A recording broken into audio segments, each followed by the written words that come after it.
Представьте, что власти вашей страны решили изменить миропорядок и увлеклись утопией. Вмешиваются во все сферы, копят неэффективность, ведут разорительные войны, содержат непомерный ВПК. И в итоге доводят страну до нищеты, до зарплат буквально в несколько долларов в месяц, до очередей за хлебом, почти до голода.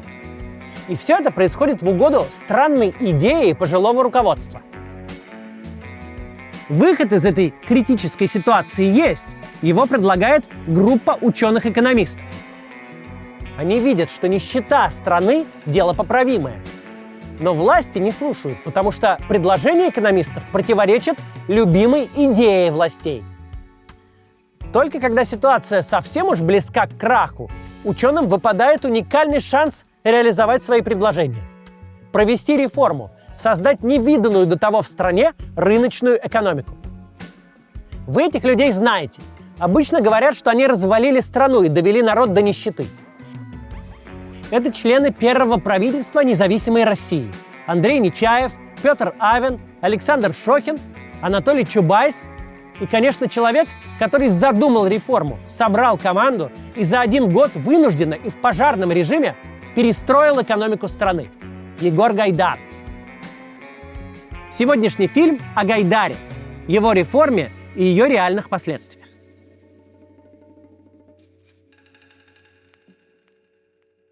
В 1985 году к власти в СССР после смены 3 престарелых генсеков подряд приходит Михаил Горбачев. Страна в тяжелом кризисе. Экономика не работает, общественная жизнь в глубоком застое. В советских республиках снова начинают оживать старые межнациональные конфликты. Горбачев объявляет начало масштабных реформ – перестройку. Но спустя 5 лет становится только хуже. В магазинах нет товаров. Люди каждый день стоят в многочасовых очередях. Страна распадается.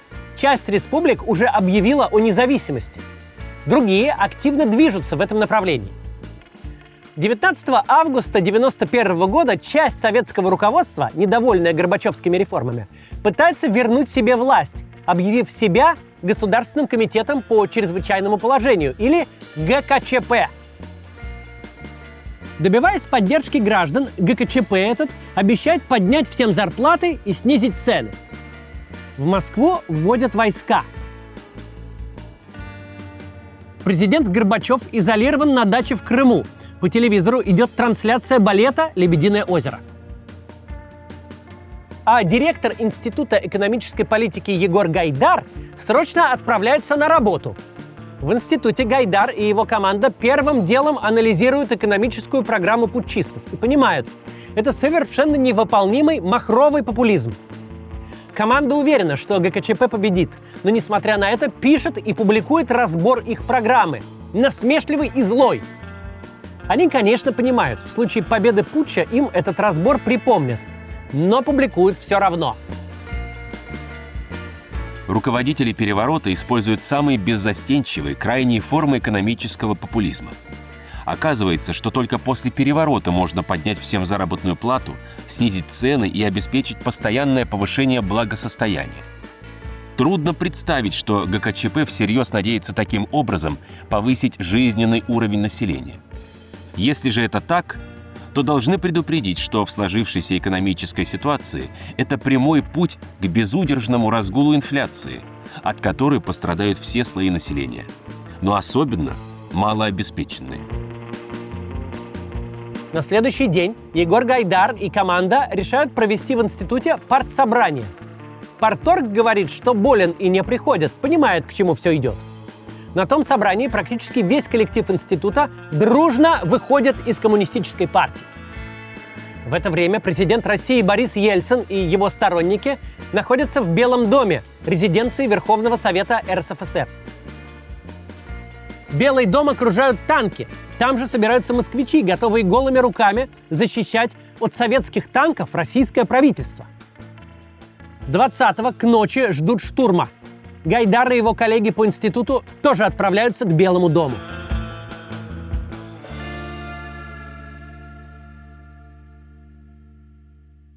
Тут стоит кратко сказать, кто такой Егор Гайдар и откуда вообще взялся. Гайдар – дитя советской интеллигенции и вырос в семье с привилегиями. Он внук самого советского из всех советских писателей, красного командира Аркадия Гайдара, который написал «Чука и Гека» и «Тимура и его команду». По материнской линии внук Бажова, автора «Малахитовой шкатулки». Отец у него журналист, сотрудник газеты «Правда». Он часто возил сына с собой в командировки за границу, так что Гайдар провел Карибский кризис на Кубе, в эпицентре событий. Потом долго жил в Югославии. Именно во время тех поездок Гайдар впервые задумался, почему за границей, даже в социалистических странах, люди живут лучше и богаче, чем в самой прекрасной на свете стране СССР. Начал читать книжки по экономике и разбираться, а потом поступил на экономфак МГУ. Экономические факультеты в СССР, конечно, очень сильно идеологизированы. Их задача — готовить ученых для плановой экономики, где не работают базовые законы типа баланса спроса и предложения, где нет свободного ценообразования, рынков труда и капитала. Зато есть государство, которое устанавливает планы для предприятий, общие для всех цены и так далее. Плановая экономика неплохо выглядела на бумаге, но фактически была нежизнеспособной. Уже к 60-м годам СССР оказался на грани банкротства. Сельское хозяйство не производило достаточно еды, а промышленность – товаров, нужных людям. Коммунистических вождей спасло открытие новых нефтяных месторождений. Экспорт нефти и газа позволял закупать хлеб за границей и сводить концы с концами. Да, большинство советских граждан жили, мягко говоря, небогато в сравнении с людьми тех же профессий в западных странах. Хорошая одежда, мебель, бытовая техника были в дефиците. Их приходилось доставать по блату или ждать годами в очередях. Но в целом жизнь была стабильной и предсказуемой. Все изменилось в середине 80-х. Цены на нефть упали, и все проблемы советской экономики вышли наружу. Дефицитом стали даже базовые продукты типа мяса и молока, особенно в небольших городах. В 1985 году к власти пришел Горбачев и попытался начать изменения, объявил перестройку. Он хотел найти людей, которые могут предложить какие-то нестандартные решения по спасению экономики, и обратил внимание на молодых ученых, в том числе и на Егора Гайдара. После университета Гайдар пошел работать в НИИ системных исследований Академии наук. Это был такой советский think tank, который должен был придумать, как улучшить экономику. Гайдар вспоминал об этом так. В институте была необычная для СССР свобода обсуждения экономической проблематики. На экономическом факультете МГУ представить ее было трудно. За ту стилистику научных семинаров, которая была у нас, там бы профессора немедленно уволили с волчьим билетом. Гайдар понял, в рамках социалистической модели спасти советскую систему невозможно. Нужна рыночная экономика. Гайдар нашел единомышленников, кто считал так же, и в том же 85-м познакомился с похожей ленинградской группой, собравшейся вокруг молодого экономиста Анатолия Чубайса. Команды объединились, стали вести совместную научную работу, пытаясь понять, как провести в СССР экономические реформы, пока не стало слишком поздно. Все усилия групп Гайдара и Чубайса и других подобных, например, той, что собралась вокруг будущего лидера «Яблока» Григория Явлинского, все их усилия оказались бесполезны. Советское руководство и Горбачев в том числе были не готовы проводить настоящие реформы. Потому что первым шагом такой реформы обязательно стало бы введение свободных рыночных цен. Колбаса, которая всю жизнь стоила 2,20, при свободной цене будет стоить куда дороже. Это значит, что ее сможет себе позволить меньшее количество людей. Но также это значит, что колбаса всегда будет в магазинах. И у кого есть на нее деньги, тот ее купит. Все это кардинально изменило бы не просто образ жизни людей, а вообще представление людей о действительности, о том, как устроен мир. И, конечно, ударило бы по карману граждан. Горбачев решиться на такое не смог. Государство не выдерживало. Республики хотели автономии. Все популярнее становился оппозиционный политик Борис Ельцин. И как раз тогда ГКЧП решил покончить со всеми разговорами, взять власть в свои руки и силой принудить советских граждан к повиновению. Если вы эмигрировали или много путешествуете и подолгу бываете за границей, то знаете, сегодня важно не просто иметь карту зарубежного банка, Чтобы платить без проблем и подтверждать наличие средств на счете для получения визы, лучше всего иметь несколько счетов в банках разных стран, потому что никогда не знаешь, где изменяется законодательство или как могут трактовать какие-нибудь новые санкции. Хорошо, что сейчас зарубежную карту можно открыть удаленно и быстро. Например, с этим поможет сервис MasterCard Bridge, который основал мой зритель Данила. Данила работает напрямую с банками, поэтому цены у него доступнее. А еще он дает гарантии. Если карту открыть не получится, например, если ситуация изменится, то деньги вернут вам в полном объеме. Также Данила помогает гражданам РФ открыть карту Казахстана. Сейчас ее можно оформить без получения ИИН. Такой возможности раньше не было, и она может заново исчезнуть. Так что успейте ей воспользоваться. Если карта Казахстана у вас уже есть, Данила поможет ее продлить на целых 5 лет и доставит вам. Сроки открытия от 1 дня. Картой можно расплачиваться где угодно, оплачивать зарубежные сервисы, ChatGPT, Spotify, Netflix, Steam. Сможете бронировать отели и авиабилеты, пользоваться Apple и Google Pay и хранить деньги на зарубежном счете в валюте, даже получать с этого проценты. Пополнять можно с российских карт, как и выводить на них. А прямо сейчас у MasterCard Bridge действует акция. Скидка 30% на открытие карты по промокоду MaximKatz. Успейте открыть карту на самых выгодных условиях. Ссылка в описании.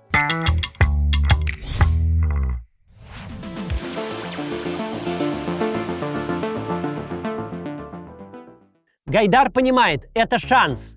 Если путчисты проиграют, возможно, новое правительство решится на реформу. Да, не правительство СССР, а правительство России. И это все усложняет. Но если реформы не будет вовсе, страну ждет тотальная нищета и гражданская война. В этом Гайдар уверен. Десятки тысяч москвичей, собравшихся у Белого дома 20 августа 1991 года, не имели никаких оснований полагать, что все не кончится кровавым месивом. Как это было 2 годами раньше, в Пекине, на площади Тяньаньмэнь, где трупы убирали бульдозерами. И прекрасно понимая это, все же пришли. Потому что не захотели быть бессловесными марионетками, потому что ценили и хотели отстоять свою свободу. Пожалуй, впервые с августа 1968 года я почувствовал, что имею полное право гордиться своей страной и своим народом. Вечером в осажденном Белом доме Гайдар знакомится с ближайшим соратником Ельцина, российским госсекретарем Геннадием Бурбулисом. Это очень влиятельный член команды Ельцина, а главное, убежденный сторонник рыночной реформы. Бурбулис уже общался с другими учеными, например, с Явлинским, и хочет выслушать, что скажет ему Гайдар. Они договариваются встретиться в более спокойных обстоятельствах. Предложения Гайдара придутся по душе Бурбулису. Он посчитает, что его стратегия может сработать. Тем более, что после поражения путчистов все становится только хуже. Гайдар отслеживает экономические показатели. В первую же неделю после путча колхозы и совхозы перестают сдавать зерно государству. Поставки сокращаются в 4 раза. Раньше за срыв плана поставок могли и пропесочить в райкоме, а то и под суд отдать. Сейчас же райкомы распущены, потому что Компартию запретили, и бояться стало некого. Крестьяне вовсе не хотят отдавать зерно государству по госцене, когда на колхозном рынке можно продавать в несколько раз дороже. А еще можно подождать, поддержать продукцию. Цены-то растут. Осень 1991 года полна ожиданий катастрофы. Голода, паралича транспорта, систем теплоснабжения. В цене печки-буржуйки самая распространенная тема разговоров – как будем выживать. Теперь уже нельзя, как при Брежневе или Горбачеве, поговорить и разойтись. Все понимают, реформа необходима. В сентябре, вскоре после путча, госсекретарь Бурбулис предлагает Гайдару собрать команду и заняться проектом реформы. Времени на работу настолько мало, что будущих реформаторов селят на правительственной даче в Архангельском, чтобы они могли работать день и ночь. Гайдар уверен, у правительства, которое возьмется делать реформу, будут считанные месяцы, от силы год, а потом отставка, потому что результатами не будут довольны ни граждане, ни Верховный Совет. И за эти месяцы надо успеть сделать очень многое. Самое важное – провести либерализацию цен и приватизацию. Без прав собственности на предприятия, Без свободных цен, которые уравновешивают спрос и предложение, рынок существовать не сможет. Но в России нет буквально ничего, что нужно для рыночной экономики. Нет правил госзакупки, потому что прежде государство было почти единственным заказчиком. Нет процедуры банкротства, нет таможни между республиками СССР. Все это ученым нужно создавать с нуля, чем они и занимаются на даче в Архангельском.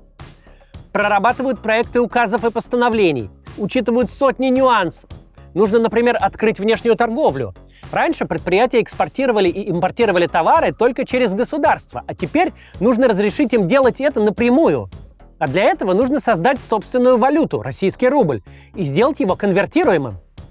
То есть, чтобы его можно было свободно менять на другие валюты. Нужно также сдерживать инфляцию, а значит, ограничить эмиссию денег, притормозить печатный станок. Но за счет эмиссии финансируется государственный бюджет. Значит, нужно сокращать расходы, в том числе на бюджетников, которые как раз сейчас нуждаются в поддержке. Одна проблема тянет за собой другую, и придумать такой путь, чтобы все вышло гладко и без потерь, не выходит. Но без реформы точно будет хуже. Еще вопрос, решится ли Ельцин на реформу? И кто будет все эти непопулярные меры реализовывать? Бурбулис предлагает Гайдару стать советником Ельцина по экономике. Гайдар соглашается. Эта позиция очень удобная, ведь советник не несет ответственности. Не советника обвинят, когда начнется гиперинфляция или задержки выплат бюджетникам. Но у Ельцина нет других энтузиастов, которые бы понимали в экономике, были бы сторонниками рыночной реформы и готовы были бы отвечать за ее воплощение. Постепенно прихожу к убеждению. Если не найдется никого, кто взял бы на себя ответственность за начало жизненно необходимых, тяжелых, социально-конфликтных, радикальных реформ, придется за это браться. Да, будет нелегко. Будет не хватать управленческого опыта. Даже в случае успеха непременно выкинут и вряд ли скажут спасибо. И все равно невозможно смотреть, как страна катится в пропасть. В октябре Гайдар знакомится с Ельциным, обсуждают реформу. Ельцин уже в курсе предложений Гайдара и присматривается к нему как к человеку, которому такую реформу можно поручить. Ведь у Гайдара есть не только авторитет академического ученого, но и редкий талант говорить просто о сложных вещах. А еще у него есть профессиональная команда, готовая к трудностям. Я начал разговор с того, что, на мой взгляд, ситуация тяжелая, но не безнадежная.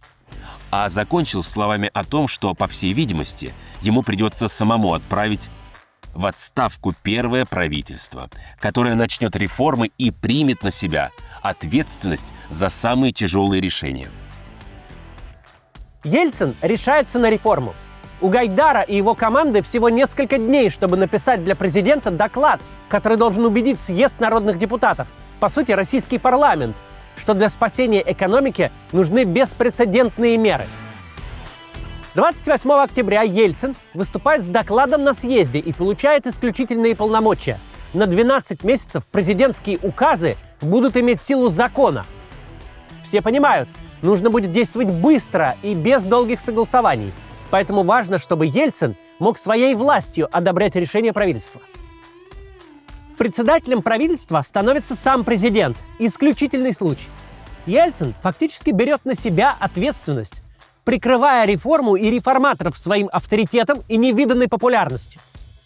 Первым вице-премьером становится Бурбулис.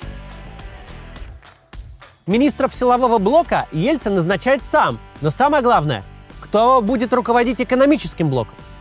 Проходит слух, что министром экономики станет Явлинский. Гайдар успевает и огорчиться, потому что считает, что Явлинский склонен отложить либерализацию цен, и обрадоваться, потому что самому не придется лезть головой в петлю. Но на следующий день выясняется, что Григорий Алексеевич отказался. Реально, все серьезные политики и экономисты понимали, что страна неудержимо катится к глубокому кризису, выйти из которого можно только пойдя на радикальные, жесткие, а потому заведомо непопулярные меры. Решиться на них, почти наверняка лишая себя политического будущего, мог далеко не каждый.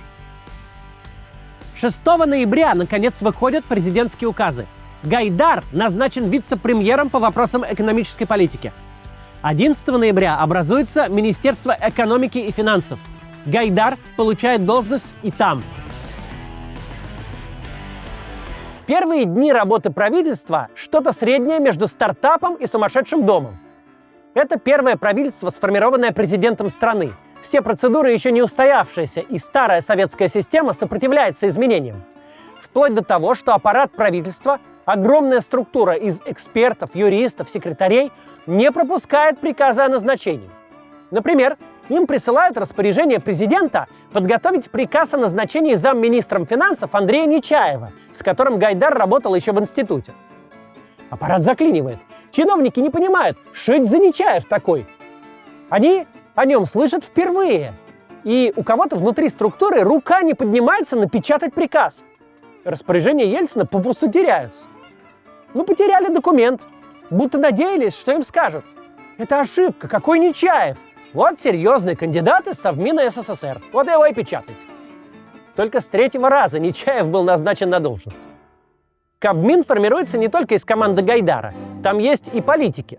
Депутаты Верховного Совета, люди из правительства СССР и из старого правительства РСФСР. Но на ключевые посты, связанные с экономикой, Гайдар старается назначить своих людей. Просто потому, что свои понимают суть намеченной реформы и знают, что такое рыночная экономика, хотя бы по книжкам. Одна из важнейших позиций – должность главы комитета по управлению госимуществом. Именно ему придется проводить приватизацию и пристраивать государственную собственность в частные руки. Гайдар хочет, чтобы этой работой занялся Анатолий Чубайс, один из самых важных членов команды. Он глубоко понимает суть той реформы, которую они собираются делать. А еще у него административная хватка и умение достигать цели. Чубайс спрашивает Гайдара: «Ты же понимаешь, что на этой должности я стану человеком, которого всю жизнь будут обвинять в распродаже России?» Гайдар соглашается: «Ну да, будешь», и отправляет документы о назначении на подпись Ельцина. Еще одно важное для реформы направление – внешние экономические связи. Оно поручено Петру Авину, тому самому, который позже создаст Альфа-банк. России критически нужна поддержка западных стран и международных организаций, кредиты, инвестиции. Именно их привлечением займется Петр Авин.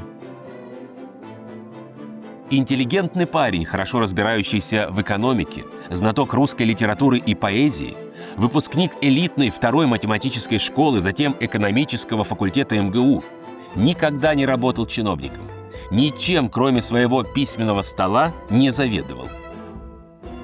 Но поначалу отдельное министерство под эту задачу не создано. Есть комитет внешнеэкономических связей в МИДе. Его-то и возглавляет Авин.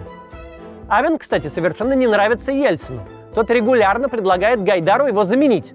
Мол, парень хороший, но не министр. У Авина нет никакого опыта руководства, но заменить его на опытного управленца невозможно. Опытные управленцы совершенно не понимают, что такое рыночная экономика. А внешнеэкономическое ведомство должно открыть российскую экономику миру и наладить свободный обмен валюты. Сюда советских экономистов и близко подпускать нельзя. В первый же день формирования нового правительства одновременно с Бурбулисом и Гайдаром назначен и вице-премьер по социальной политике Александр Шохин. В команде Гайдара это совершенно особенный человек. Он ученый. Он старше большинства участников группы и прежде сотрудничал с правительством, а еще был министром труда в предыдущем Кабмине. Шохин, кроме должности вице-премьера, также занимает позицию министра труда. В советской системе Минтруда – это ведомство, которое распределяет выпускников вузов на предприятия, утверждает нормы выработки и оплаты труда. Буквально распоряжается, куда какую рабочую силу направить, сколько платить слесарю 4-го разряда или учителю со стажем 15 лет, и сколько маек должна пошить швея, учитывая ее квалификацию и износ оборудования.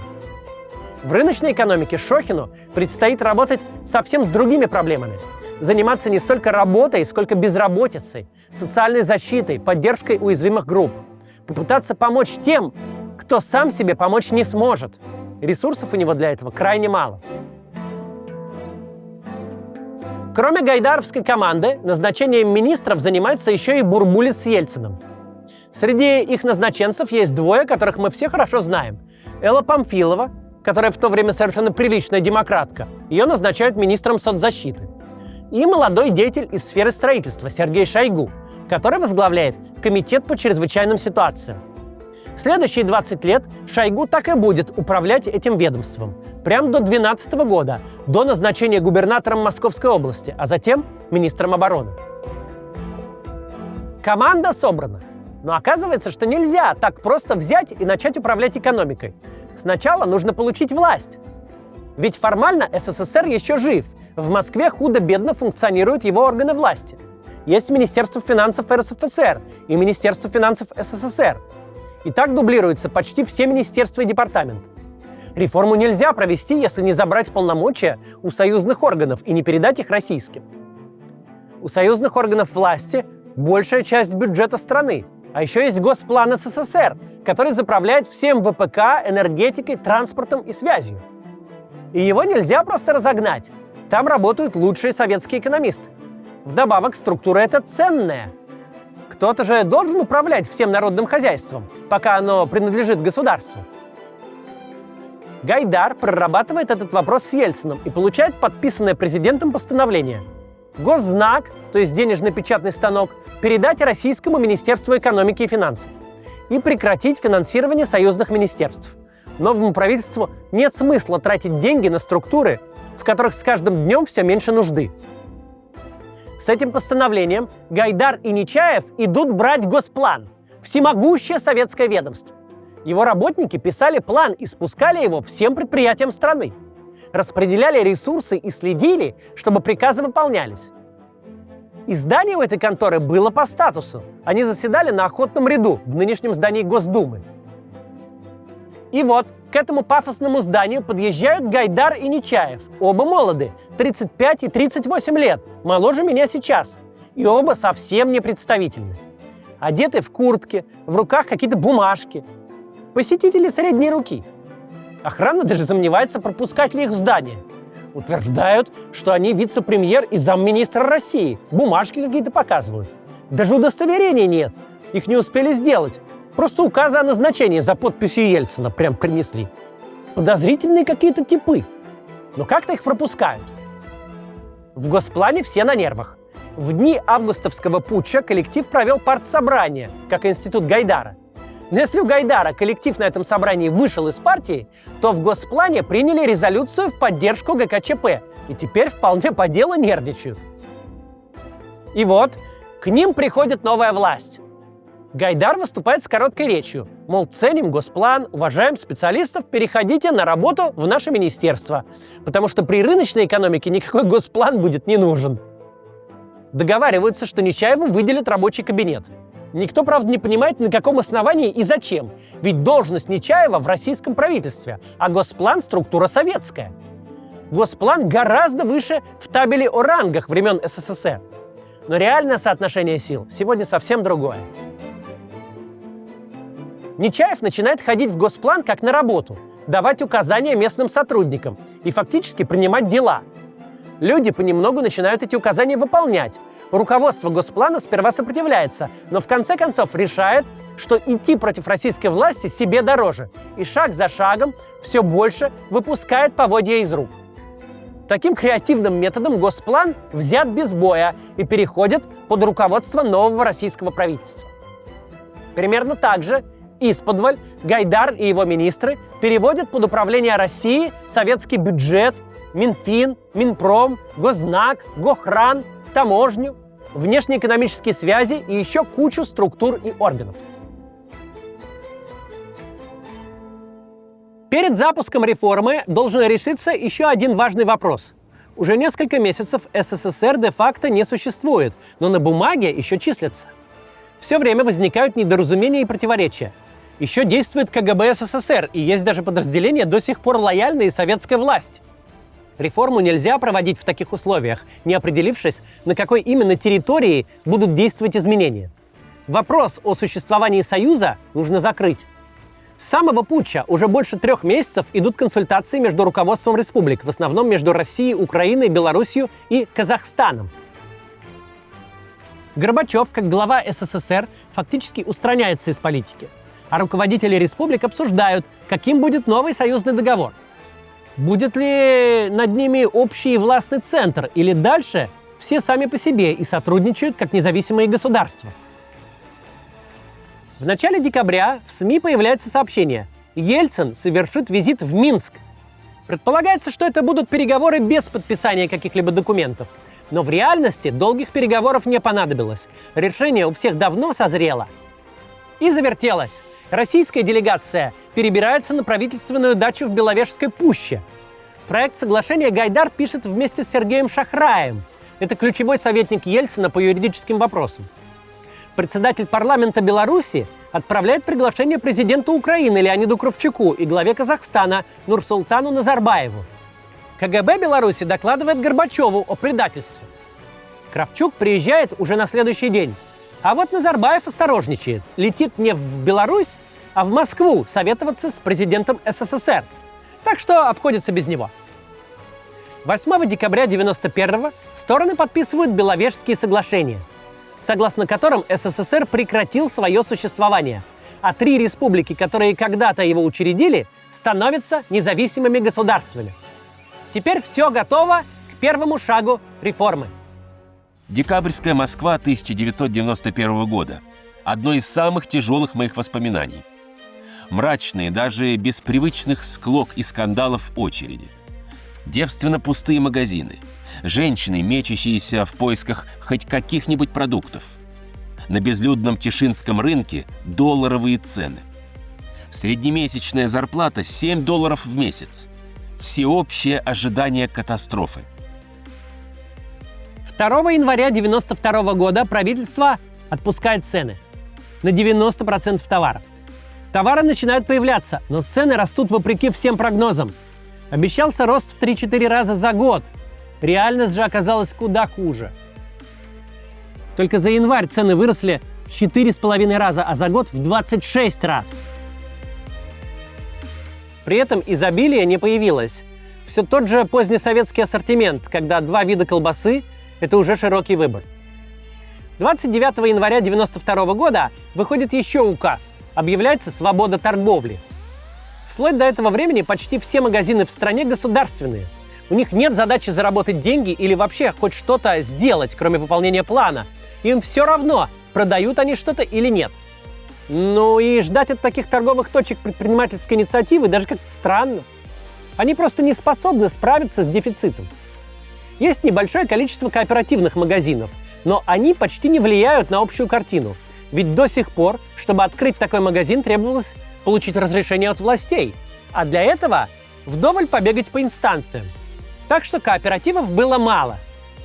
Теперь же никаких разрешений больше не нужно. Торгуют чем угодно, кроме наркотиков и оружия, и где угодно, кроме проезжей части дорог, в метро и возле госучреждений.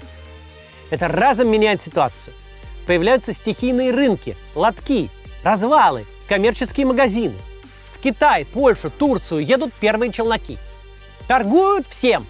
Чтобы перебиться, продают собственные вещи, книги, мебель. Покупают оптом и торгуют прямо на улицах жвачкой, колой, шоколадками. Везут картошку и огурцы с дачи. Дубленки, хрусталь, колбасу, джинс. У покупателей мало денег, но спрос огромен.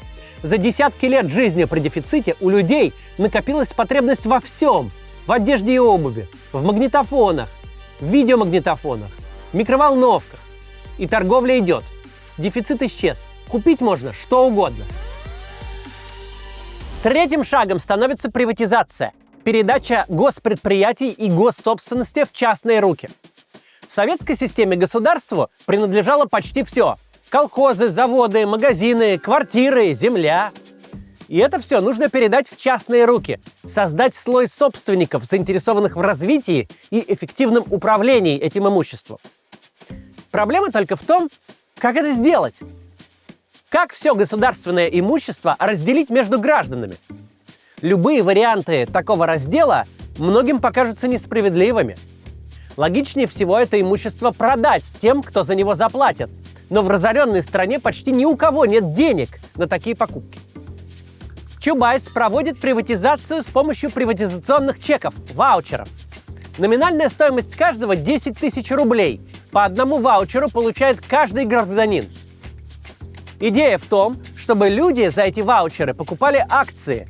Но их, как и любую собственность, можно продать. Чубайс с огромным энтузиазмом продвигал идею ваучерной приватизации. Однажды он даже сказал: «Ваш ваучер будет стоить как 2 «Волги». Имея в виду, что если разумно его инвестировать и дождаться отдачи. Но для советских людей инвестирование – совершенно непонятная концепция. Многие люди отчаянно нуждаются в деньгах и продают ваучеры за копейки. Некоторые работодатели, руководство крупных предприятий, иногда намеренно выкручивает руки сотрудникам, месяцами задерживая им зарплату, чтобы люди задешево продали ваучеры и положенные им пакеты акций предприятия. А еще появляются мошеннические инвестиционные фонды. В таком сгинул мой ваучер. Да, детям они тоже полагались. И просто финансовые пирамиды появляются. Люди впервые столкнулись с необходимостью принимать финансовые решения, и мало кто сумел сделать это рационально. Чубайс впоследствии говорил, что выбирать особо не приходилось, разве что между бандитским коммунизмом и бандитским капитализмом. Мы не могли выбирать между честной и нечестной приватизацией. Потому что честная приватизация предполагает четкие правила, установленные сильным государством, которое может обеспечить соблюдение законов. В начале 90-х у нас не было ни государства, ни правопорядка. Службы безопасности и милиция были по другую сторону баррикад. Они учились по Советскому уголовному кодексу. По нему приватизация – это от 3 до 5 лет тюрьмы за частное предпринимательство. Приватизация стала одним из самых противоречивых аспектов реформы. С одной стороны, именно она создала частный сектор экономики, без которого страна не могла двигаться вперед. С другой, породила чувство социальной несправедливости. Богатство досталось немногим, а большинство осталось ни с чем. Очень важными были реформы, которые вело Министерство внешних экономических связей под руководством Петра Авина. У него были основные задачи – подготовить отмену государственной монополии на внешнеэкономическую деятельность и ввести свободную торговлю валютой. В СССР торговать за границей могло только государство или предприятие через государство. Теперь компании получили право самостоятельно выходить на мировой рынок, заключать контракты, импортировать и экспортировать продукцию, оборудование и сырье. С другой стороны, зарубежный бизнес получил доступ к российскому рынку. И бывшие советские предприятия не могли с ним конкурировать, ведь они не производили почти ничего, что могло бы сравниться с импортом по цене и качеству. В результате выиграли потребители, но проиграли производители. Заводы и фабрики начали закрываться, а люди терять работу. В СССР не было безработицы, теперь она появилась. Мало кто в России в тот момент мог оценить, что эти банкротства были необходимы. Они позволяли остановить растрату ресурсов экономики на неэффективные предприятия. Что именно этот шаг сделал Россию частью мировой экономики. Второй задачей Авина было введение свободного обмена валюты. В СССР валюта могла быть только у государства. Граждане могли купить валюту, если ехали за рубеж, и не столько, сколько хочешь, а сколько положено. За любые операции с валютой, например, продал $10 знакомому, можно было сесть и регулярно сажали. Предприятия-экспортеры должны были всю валюту сдавать государству, причем по тому курсу, который государство назначит. И это был не один курс, их было тысячи. Разным организациям государство меняло по разным курсам. С этим безобразием нужно было заканчивать. Государство просто душило этой мерой экспортеров. А еще вокруг этих курсов выросло много коррупционных схем. Словом, нужен был конвертируемый рубль. Авин подготовил указ о введении конвертируемого рубля еще до того, как стал министром. Он пришел с этим указом в Верховный Совет, и Авина просто не поняли. Начали спрашивать, а курс-то какой будет, если закон принять? Сама концепция свободного рыночного курса Совету была совершенно непонятна. Они думали, что я городской сумасшедший. Смех в зале, я говорю, а что, собственно, такое? Встает доктор наук, известный человек, и говорит, вы совсем идиот, молодой человек? Что, можно вот так пойти и купить доллары? Я говорю, да, в Москве будет куча обменных пунктов. Можно будет пойти и продать рубли, купить доллары. Он, вы сумасшедший, долларов не хватит. Летом 1992 года закон, предложенный Авином, начинает работать. В Москве появляются первые обменники. происходит то, что не могло уложиться в голове у депутатов Верховного Совета. Появляется рыночный курс, уравновешивающий спрос и предложение валюты. Все желающие могут пойти и купить, и долларов на всех хватает. Реформа вовсю идет. Появляются первые результаты, но и сложностей все больше. В бюджете почти не осталось денег, и в правительстве, не прекращаясь, идет работа. Предлагают запустить печатный станок, чтобы заплатить зарплаты бюджетникам и пенсии старикам. Или задержать выплаты, не обесценивая деньги эмиссии, то есть печатью денег. Ведь эмиссия разгоняет инфляцию, и растущие цены бьют по обедневшим россиянам. Пытаясь сдержать инфляцию, правительство Гайдара ставит в безвыходное положение губернаторов, от которых ждут выплаты не только бюджетники, но и работники госпредприятий. А в те времена почти все предприятия государственные. Вот что скажет об этом Борис Немцов, в то время губернатор Нижегородской области. Вообще практически, я хоть и молодой был, но тем не менее это было невыносимо. Я был диспетчером. Сюда отправить там машину с молоком, сюда с мясом, сюда хлеб, вот мука.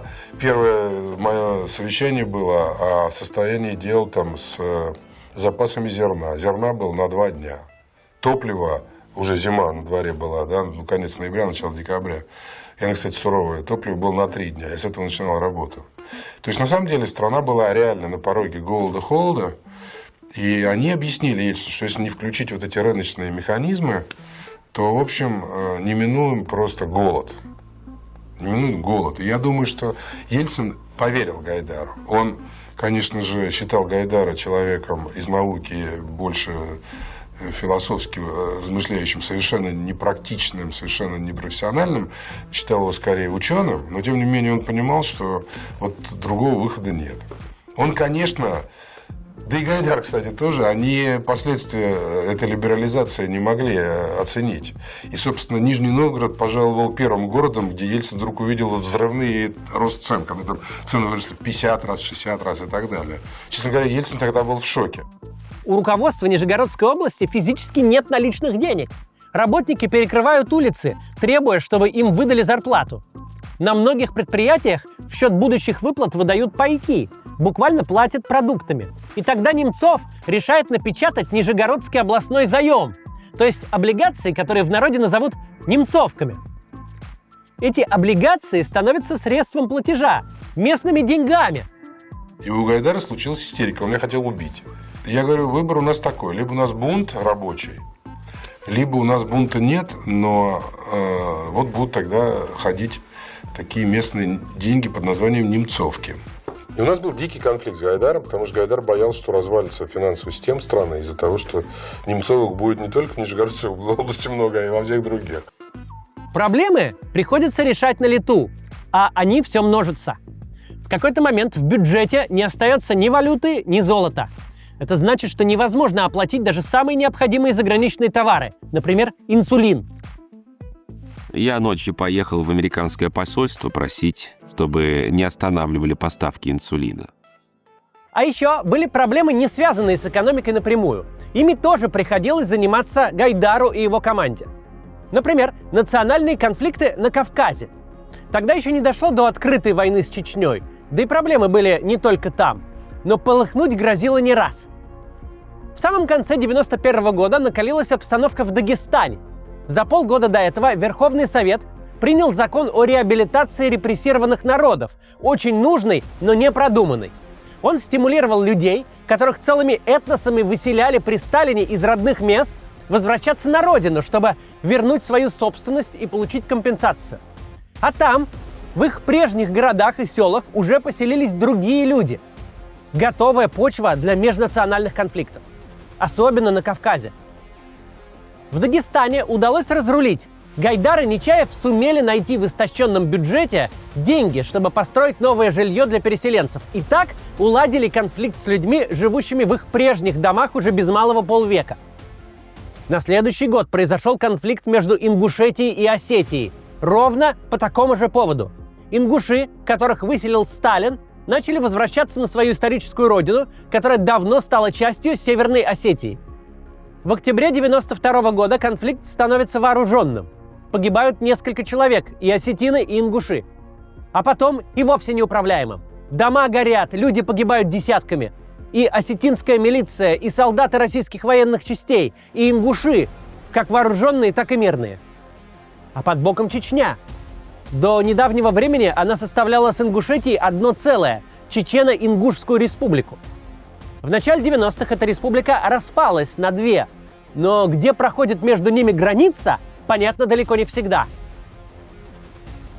Гайдар понимает, из Москвы не разобраться, надо ехать самому, разговаривать лично со всеми сторонами, искать выход.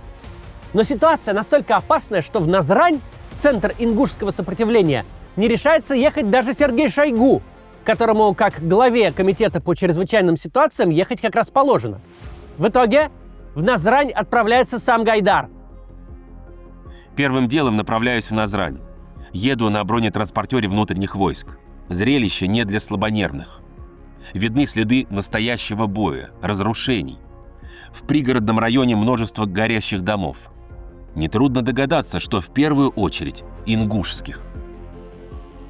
В саму Ингушетию ехать на бронетранспортере нельзя, и Гайдара дальше везет на своей машине лидер ингушей Руслан Аушев. «Центральная площадь в Назрани запружена беженцами», напишет потом Гайдар.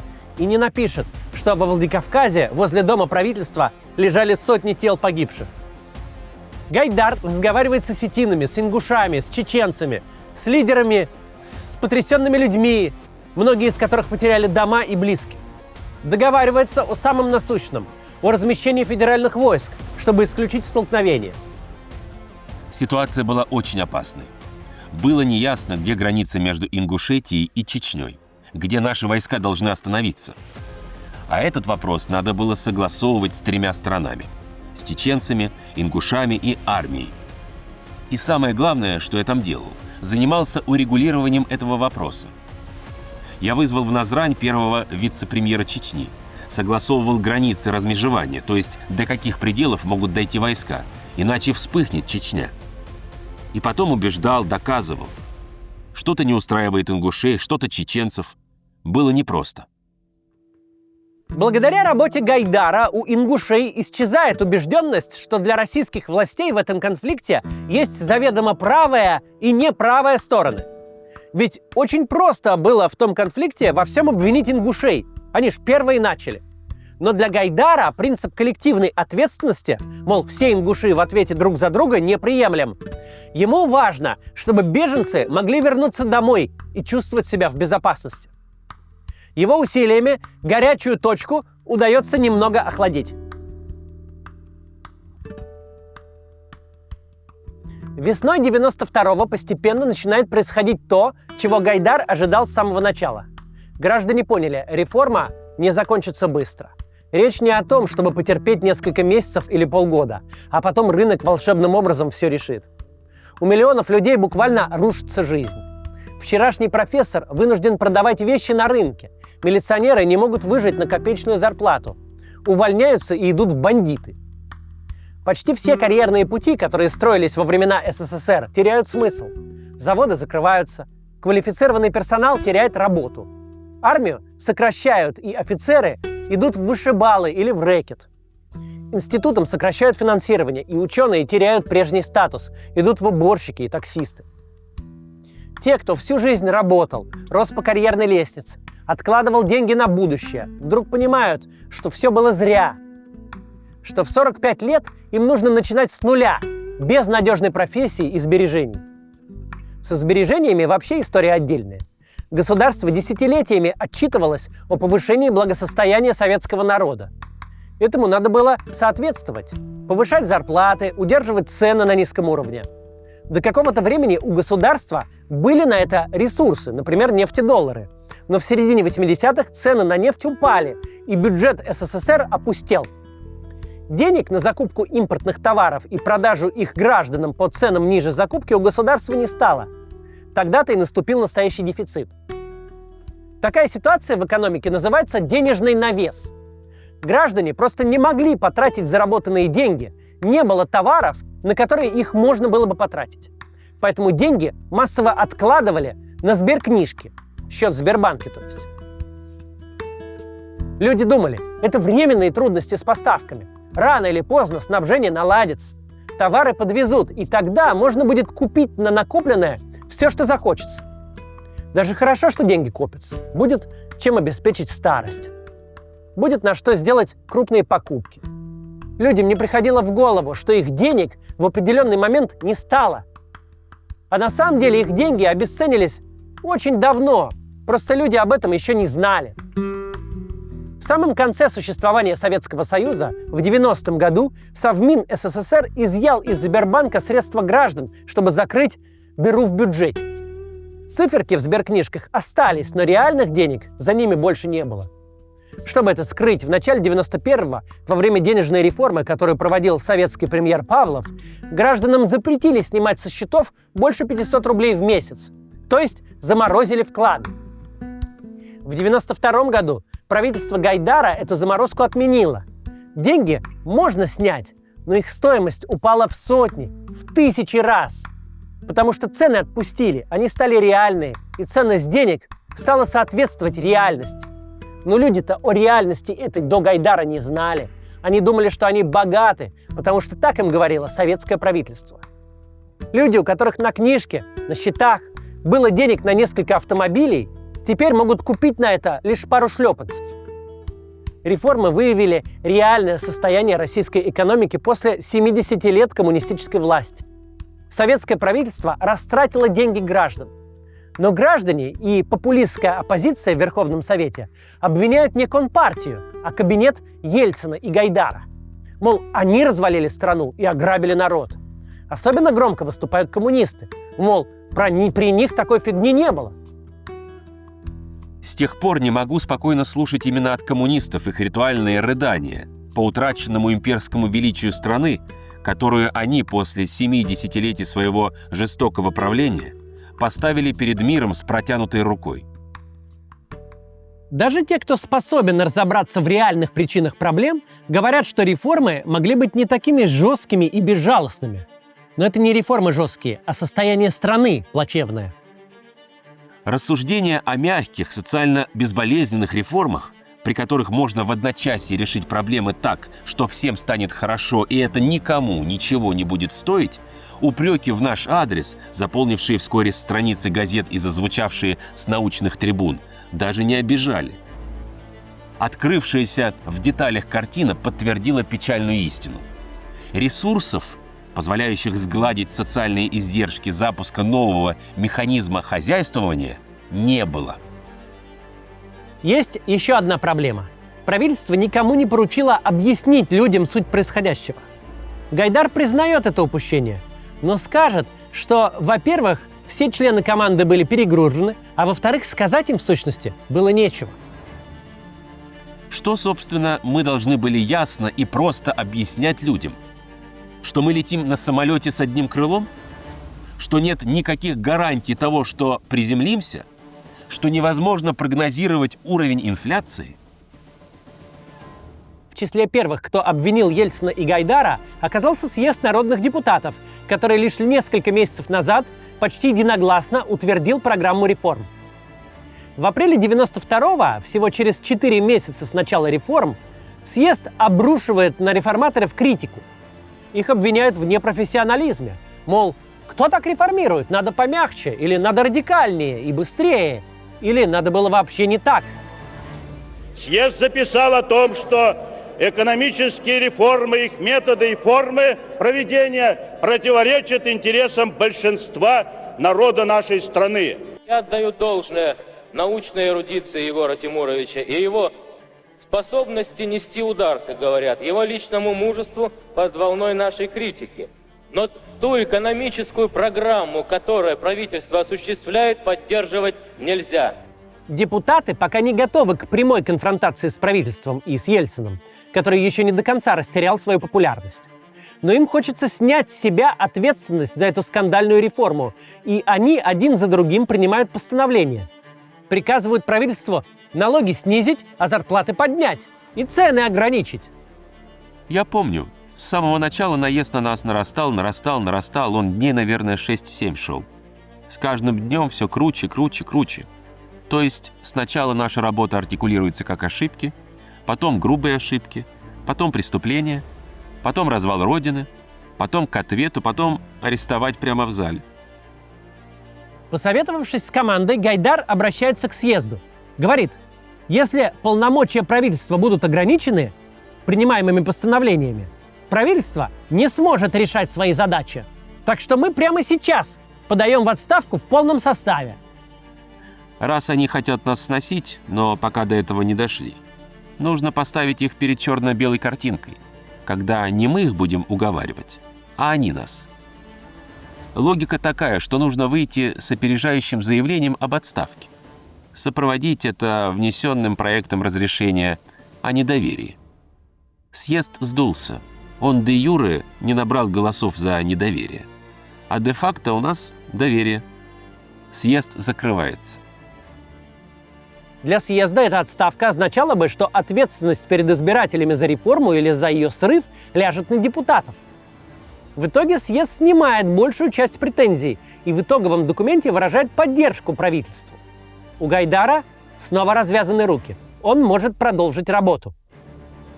Через полгода, в декабре 92-го, новая битва. Съезд должен либо продлить чрезвычайные полномочия Ельцина, чтобы он мог совмещать посты президента и председателя правительства, либо утвердить председателем правительства Гайдара. Съезд отказывается делать и то, и другое.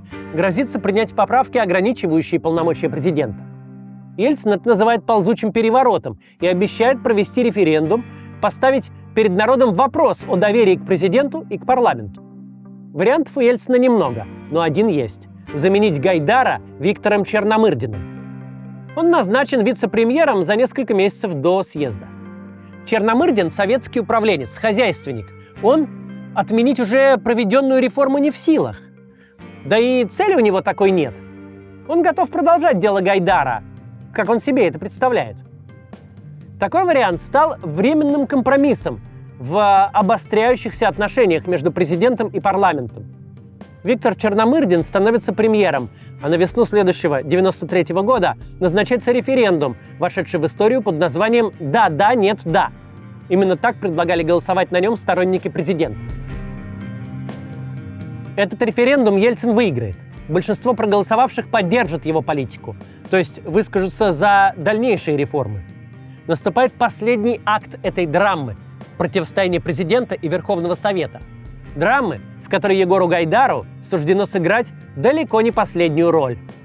Осенью 93-го противостояние доходит до крайней точки. Ельцин выпускает указ о роспуске Верховного Совета, а тот в ответ отрешает президента от должности. Ни Ельцин, ни Совет не имеют полномочий так поступать, но всем уже не до юридических тонкостей. Отступать никто не собирается. Депутаты баррикадируются в Белом доме в Москве, как делал сам Ельцин 2 годами ранее. Поддержать Совет выходят тысячи граждан. Вскоре у них появляется оружие, и мирный протест перерастает в штурм сначала здания мэрии, а затем телецентра в Останкино. Во время штурма Останкино погибает один из защитников здания, солдат-срочник. В ответ правительственные войска открывают по демонстрантам огонь. Погибают десятки людей.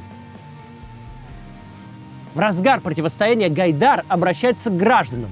Говорит, что только поддержка Ельцина может сейчас защитить будущее страны и демократию. Он призывает москвичей собраться на площади возле здания мэрии. Уже перед объективом телекамеры попросил на минутку оставить меня в студии одного.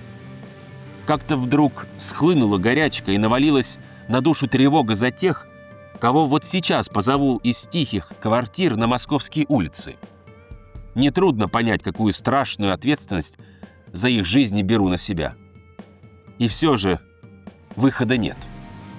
В какой-то момент Гайдар даже думает, что правительству придется раздавать оружие москвичам, что придется поставить одних мирных граждан против других таких же граждан, защищающих Верховный Совет. Этого не понадобится. Но в тот момент, пожалуй, Россия в самом деле находилась на пороге масштабной гражданской войны.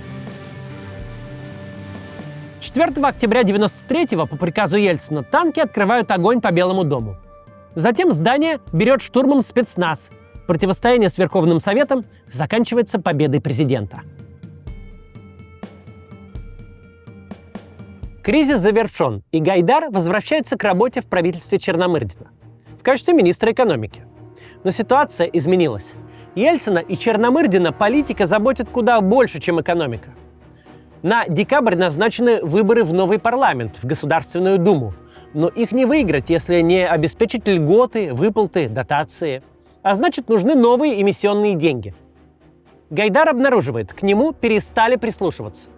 Более того, его не считают нужным извещать о некоторых решениях. Он пишет Ельцину письмо. «Я не могу быть одновременно и в правительстве, и к оппозиции к нему. Я не могу отвечать за реформы, не обладая необходимыми рычагами для последовательного проведения экономической политики, в правильности которой убежден». В январе 1994-го Егор Гайдар уходит в отставку. Больше он на работу в органах исполнительной власти не вернется никогда. Вскоре его пути с Ельциным разойдутся окончательно. Гайдар не примет ельцинского решения о начале войны в Чечне, будет жестко и последовательно критиковать за это президента. Это станет одной из причин, почему созданная Гайдаром партия «Демократический выбор России» не сможет превратиться в партию власти. Хотя начиналось все хорошо. На думских выборах 93-го «Выбор России» получил 64 мандата, став наравне с ЛДПР крупнейшей фракцией парламента. Но уже 2 года спустя партия Гайдара не преодолела 5% барьер и вовсе не попала в Думу. Сам Гайдар вернется в парламент в 99-м, уже в качестве депутата от Союза правых сил. Но даже не занимая никаких постов, будучи всего лишь одним из 450 депутатов Госдумы, Егор Гайдар до конца своих дней сохранит влияние на экономическую политику страны. К нему будут приходить за консультациями Анатолий Чубайс и Борис Немцов, когда Ельцин назначит их первыми вице-премьерами, желая придать новый импульс забуксовавшим реформам.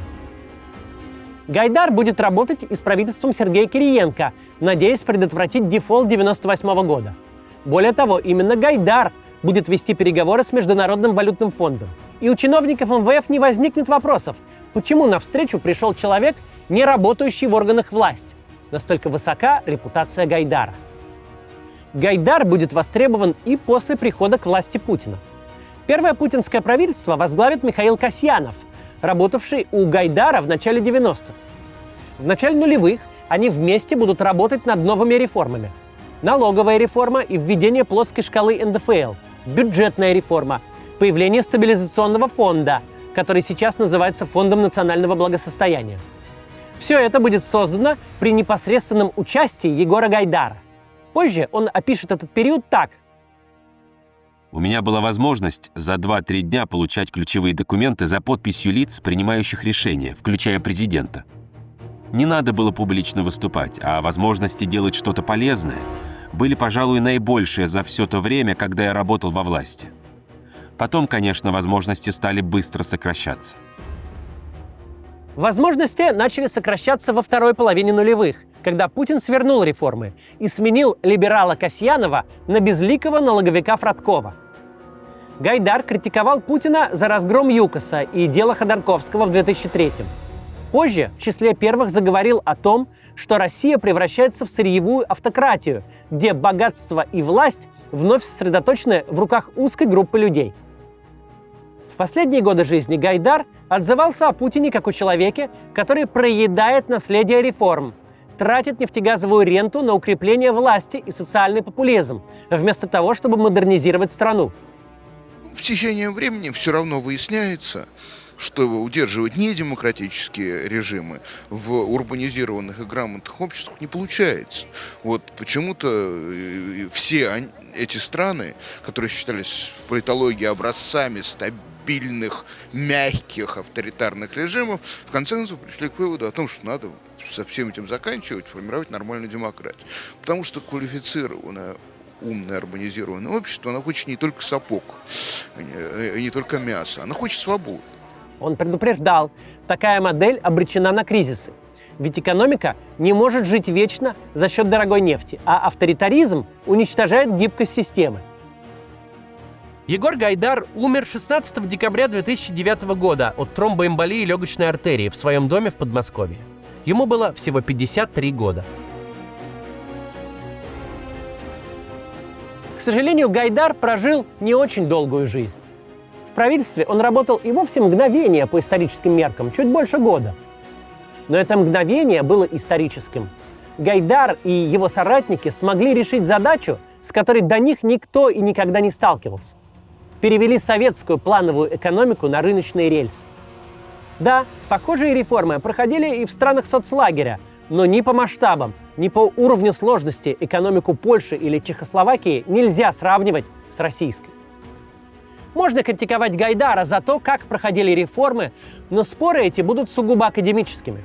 Одно дело рассуждать про приватизацию и либерализацию цен на страницах научных журналов и в аудиториях университетов.